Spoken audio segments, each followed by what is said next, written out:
We were cycling somewhere in the middle of nowhere. We wanted to have some dinner at a street food bar. So we went there, got some food, and then she popped up. She was stumbling around on the street. Probably she was searching for food, and we were sitting right there and we were the only guests. So she was approaching us and started with this meow.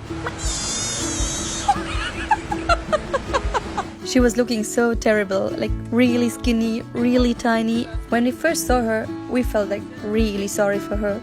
And we felt the urgent need to change something, to help her somehow. She obviously was struggling to survive. We saw no other chance than taking her with us.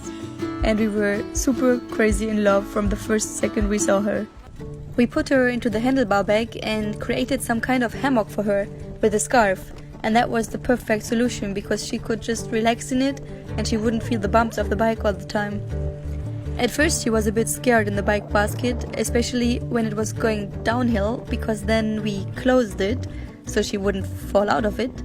But then she got really used to it, and when we created the hammock, everything was really perfect. She was just sitting in there, watching the street, watching the sheeps running around and everything, and enjoying the sun, enjoying the wind, and I'm sure she felt that we would change her life for the better.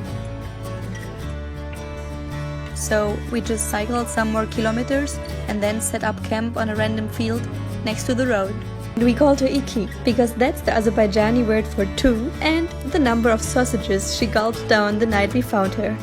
We knew that she wanted love and affection because she just wanted to be close to us all the time. When we pitched up the tent, Iki would sit in it, and when we took her out of the bike pack, she would follow us closely. We were heading towards Baku, the capital of Azerbaijan. Those 3 days that we spent with her until we reached Baku were really hard, but really amazing. It gave us a lot to see her growing and getting stronger every day, and we were quite convinced that somehow we would find a solution for her future. We decided to take her to a vet in Baku to maybe somehow find someone who wants to adopt the cat.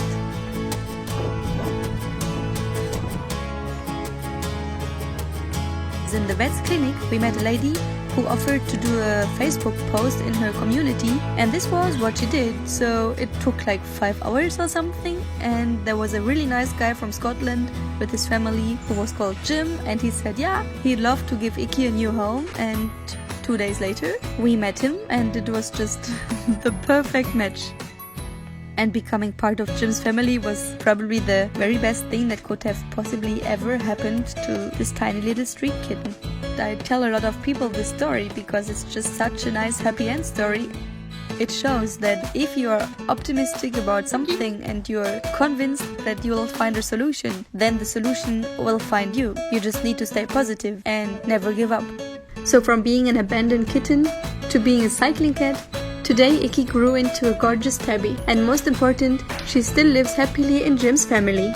And what more could she have asked for?